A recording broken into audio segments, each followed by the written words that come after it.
Assalamualaikum warahmatullahi wabarakatuh.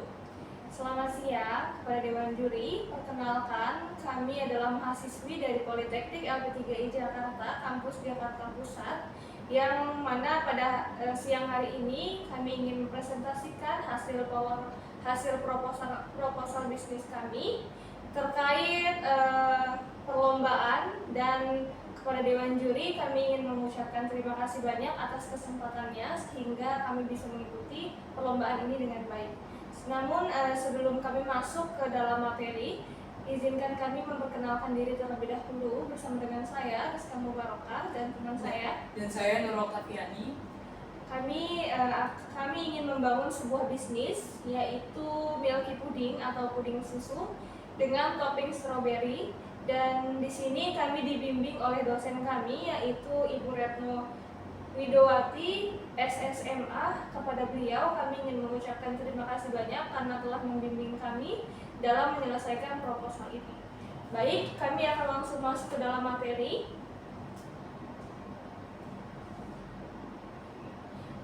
Di bab pertama atau bab pendahuluan, di sini latar belakang kami memilih bisnis puding ini karena menurut kata data, industri dessert di Indonesia telah mengalami pertumbuhan yang signifikan, terutama di Indonesia dan terutama di kalangan generasi muda, khususnya di Gen Z dan juga kalangan milenial. Oleh karena itu, kami memilih bisnis ini karena menurut kami bisnis ini akan efisien dan juga akan membawa banyak keuntungan sehingga akan menimbulkan peluang yang besar untuk kedepannya.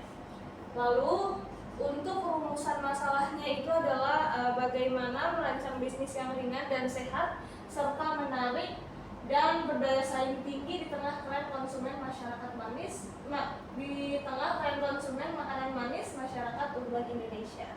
Lalu untuk tujuan dan manfaat dari usaha ini, yang pertama itu yang pasti adalah memberikan solusi jajanan sehat dan aman serta ekonomis dari permasalahan masyarakat saat ini. Lalu yang kedua adalah menyediakan alternatif dessert sehat dan ramah lingkungan sebagai wujud kepedulian kami terhadap kesehatan dan juga gaya hidup.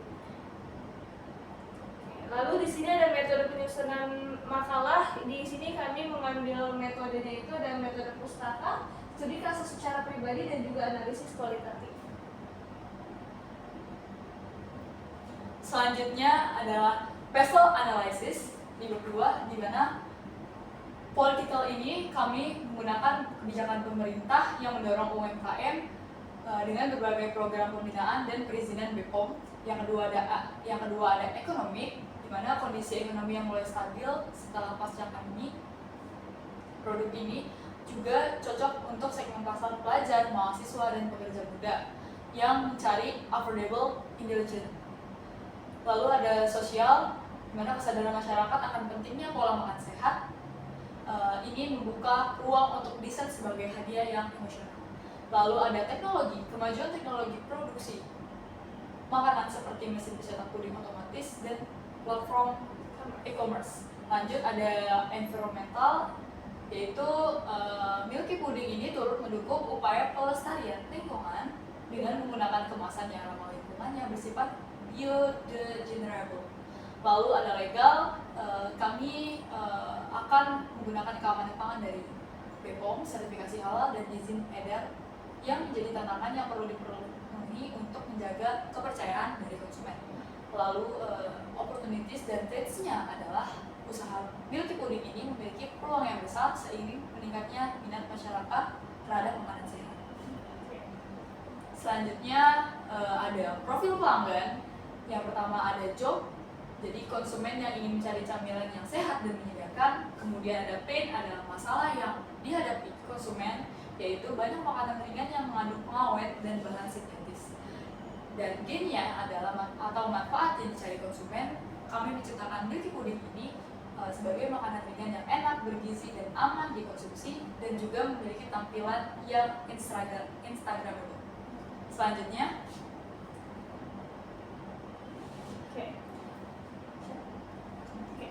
lalu di bab selanjutnya ada produk. Yang pertama ada pain reliever. Jadi pain reliever dari milky pudding adalah makanan rumahan yang diolah sendiri menggunakan bahan-bahan yang aman dan tentunya terjamin sehat. Lalu produk ini juga memiliki harga yang terjangkau sehingga bisa dibeli oleh semua kalangan, baik kalangan bawah hingga kalangan atas. Lalu untuk gaya kreator adalah menghadirkan rasa yang unik karena terdapat kombinasi antara rasa susu dan juga buah, sehingga terdapat rasa yang unik di dalam satu kemasannya, dan produk ini juga dapat dinikmati dalam kondisi dingin dan juga normal. Lalu untuk offeringnya yang pertama adalah milk tea pudding yang original karena kami belum menyediakan variasi lainnya. Lalu untuk paket hemat yang berisi 3 hingga 5 cup. Lalu untuk pemesanan online dengan sistem pre-order untuk menjaga kesegaran produk. Dan di sini ada aspek kesesuaian dengan tema. Menurut kami, produk milk tea pudding sesuai dengan tema KBMK 2025 karena telah mengangkat potensi lokal melalui hilirisasi komoditas pertanian, yaitu susu dan juga stroberi. Selanjutnya ada bab rencana operasional, pemasaran, dan organisasi. Pertama, proses operasionalnya ada alat, bahan baku, tenaga kerja, yaitu kami berdua, mencakup produksi, pemasaran, dan sebagai distributor. Lalu ada strategi pemasarannya, kami akan memasarkan dengan online marketing, offline marketing, dan promosinya dengan pembelian. Pertama ada giveaway dan sistem misalnya. Lalu ada dari struktur organisasinya, kami merangkap sebagai yang tadi sudah disebutkan, kepala toko, tim produksi dan pemasaran. Selanjutnya ada aspek keuangan. Dan untuk usaha ini kami memerlukan modal awal sebesar 4.600.000. Itu sudah mencakup peralatan produksi, biaya bahan baku, biaya opportunity, biaya lain-lain, serta biaya promosi. Sehingga kami